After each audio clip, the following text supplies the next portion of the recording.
Today we'll talk about how can you add new Payout option on your app. We go to figure out the solution on how you can do that on your app. So you just follow this ways, then it's going to work with you.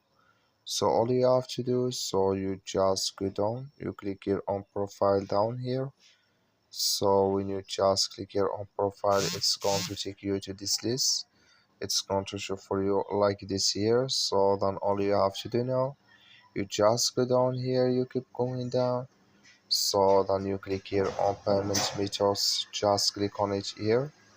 When you just click on payment methods, it's going to take you to this list. So just switching to open video here.